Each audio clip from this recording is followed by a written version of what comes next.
Alright, good morning. It is race day. I'm Tristan folks, and today we are heading out to Atlanta Motor Speedway for the Ambetter Health 400.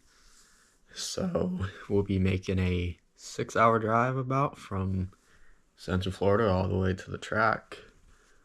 We'll make a stop or two. We also have a brand new crew compared to what we had at Daytona, so we'll have 4 of us, so I'm looking forward to it. Should be lots of fun. After William Byron won back-to-back Daytona 500s. We'll see what we get into today, but I'm not going to talk too much, and we're just going to get right into it. First one on the crew is my dad, so we are, like I said, we got a whole different crew than Daytona, so it's going to be fun, right? Yep. We'll capture a little of this drive compared to the road trip vlog, so other than that, say less.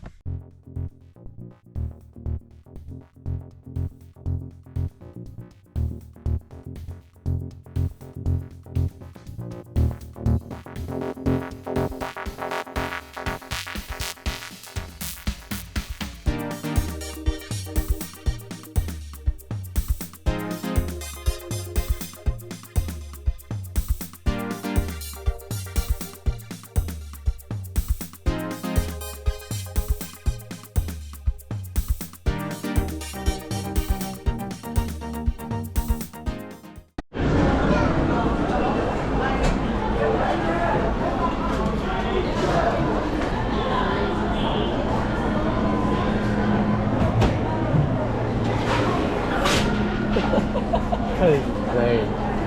That's insane.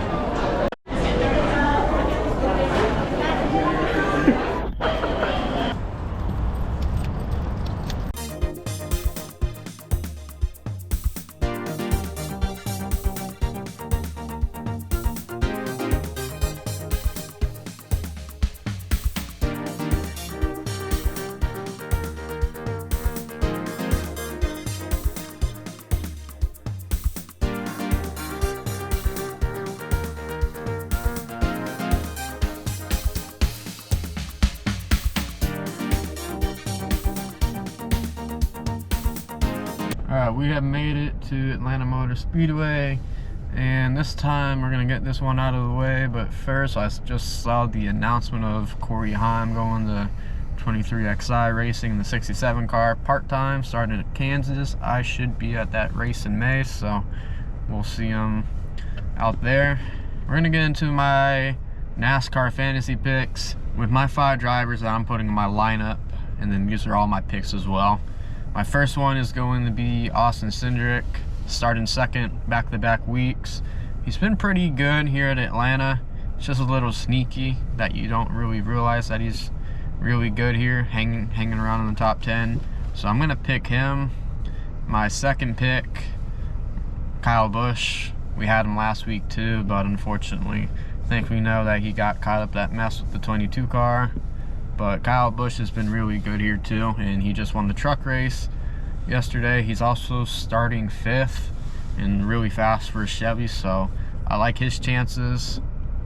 My one after that is going to be who I would think is my race winner, which will be Ryan Blaney. He is starting 1st.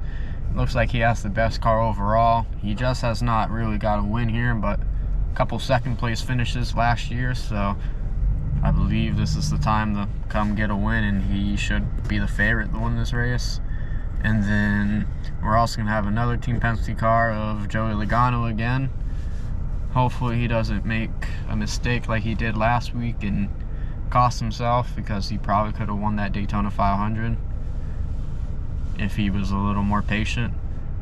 But he'll start 4th. He also put the record time down yesterday in single car qualifying, so I like his chances, and he's the last person to win here. And under this configuration, he's also won here maybe the most, if not tied with a driver. I can't recall. And then my 5th pick is going to be the defending race winner, Daniel Suarez. He hasn't started good in any of these races, but he's managed to finish, I believe, 1st and 3rd last year. And he's not starting as bad as he did in the playoff race, where he ended up getting all the way up to the front. So I think they just they don't really have maybe speed, but handling. And then my sleeper pick, we're going to go with the hometown kid. We're going to do Chase Elliott. I feel he's going to try to go out here and come out strong with his home, his home base here in Georgia. So that's why he's going to be my sleeper pick. So Chase Elliott is in my garage, and I would not be shocked if he's contending for the win today. It's not starting too far back, so that's going to be my picks for today.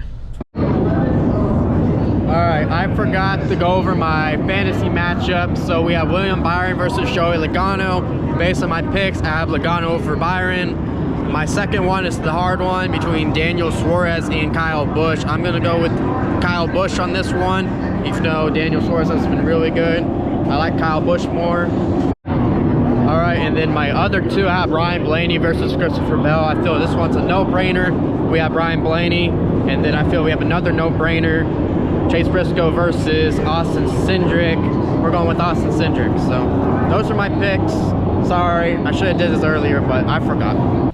We don't really got too much planned, so we have to take a tram to the front straightaway, get some videos, and I'm not sure if you'll hear me talk again, but usually how last race went, I only talked maybe a couple times, and hopefully the copyright music isn't playing during the race because that caused some issues. So other than that, just sit back and relax. Alright, we got another fit of the day. We are in the same fit as Daytona minus. We got new lemon shorts. Pretty much the same stuff. Championship hat, Logano shirt, same NBA socks, Harden Volume 8. So, we're literally moonwalking.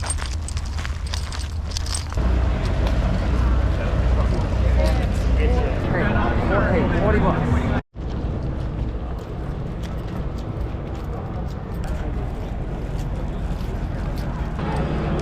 There's two of us. And, thank you. They're 116. There.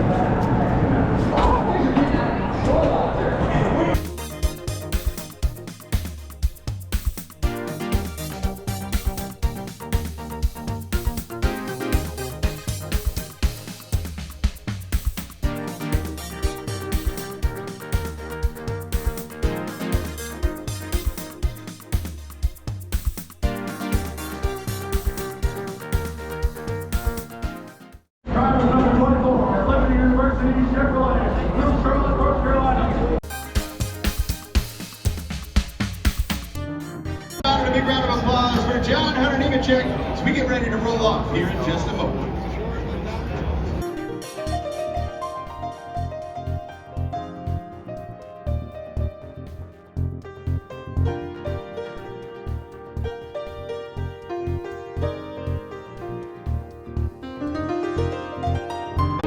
Catching up with Cole Custer. Cole, Atlanta Motor Speedway seems the place to be. How are you feeling about the race today? Did that give you a little extra motivation to maybe put it in victory lane?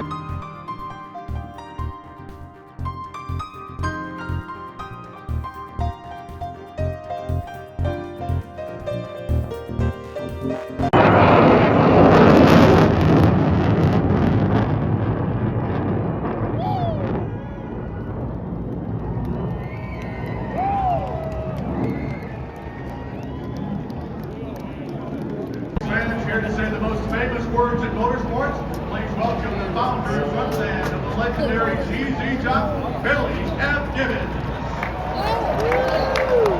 Did you hear us say that? We're all here to have a good time. Have mercy. Drivers, start your engine.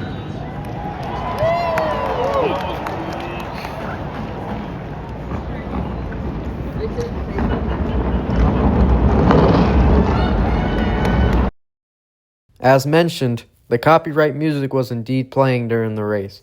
So unfortunately, that's when you'll hear music during the race. We dealt with it at Daytona last week as well at a worse level. And I figure I ran about this really quick since we have the time to do so. Every time this race went green, they played copyright music for about 10 seconds and then switched to the radio, and I am not joking. And to make sure this video would go up like Daytona, I had to crop out the audio, which is the most annoying thing ever. I'd love for y'all to hear the sound of these cars the whole time, but I don't make the rules and it pisses me off. I legit should not be fucking talking over this video or having to edit stuff out like this. The lack of music during the yellow flags doesn't make sense either. I tried. Trust me, y'all.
sends him around down the back straightaway.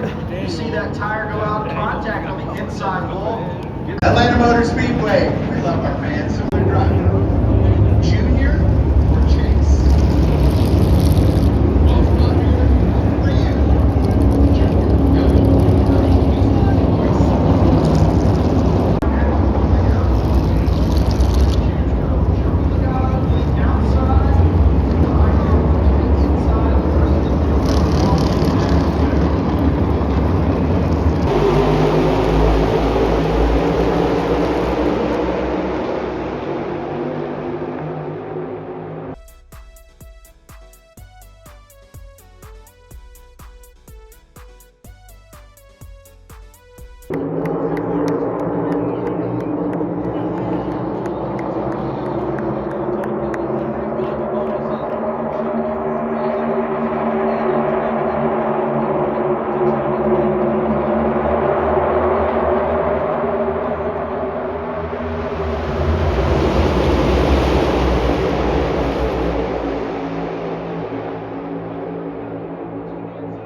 The blanket, and because Chase Elliott wrecked, I put Daniel Suarez back in. Very unfortunate. I saw Keselowski get put in the wall by Hamlin, and then the 9 ended up blowing a tire, so bad coincidence there. So I'm not too sure if the 9's gonna get back going. He's on pit road right now.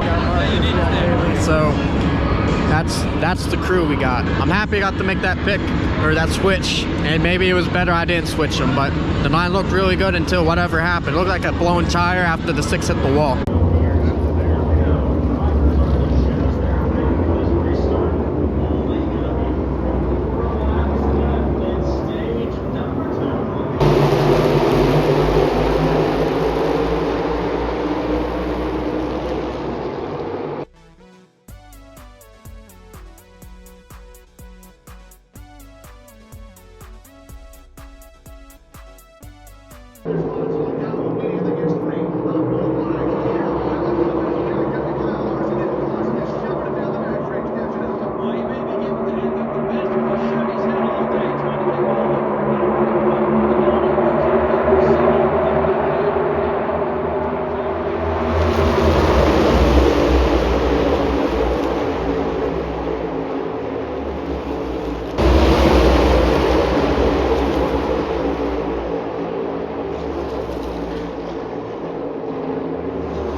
caution start. Wait. Down the backstretch here. We got a car wreck too. And Chris Busher also having issues. They got tagged right in, going into turn We just had 2 wrecks happen out one. He there. and Alex. We have Alex Bowman as well.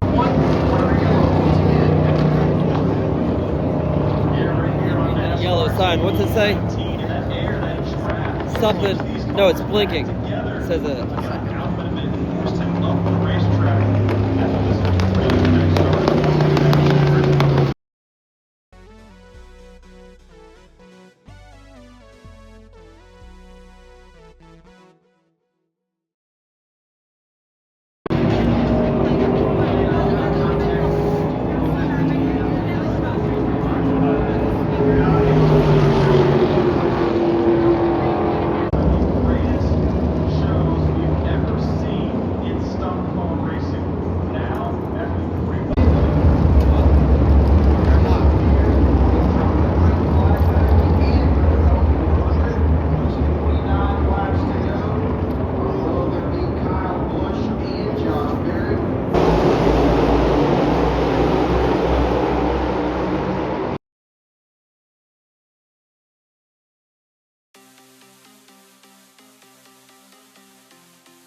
Oh, he got hit. This is where it looks like the contact came from. got hit by From the 77. 77 of Carson Hocevar. As that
demonstrates that Ross Chastain, Carson Hocevar having a little bit of conversation, maybe not happy with the way this one ended. Carson Hocevar going for the win, Ross Chastain doing the same. We've got controversy here at Atlanta Motor Speedway. What an ending to the Ambetter Help 400. Yeah, just intensity right. All right, well, that's the Ambetter Health 400. Christopher Bell ended up winning over Kyle Larson and Carson Hocevar, something that seems like we're probably going to hear about all season. Kind of weird that we saw it here, but the last lap, it looked like, at least when I just took a look at my footage just now, looks like Logano may have caused that wreck, meaning he's caused another big incident once again.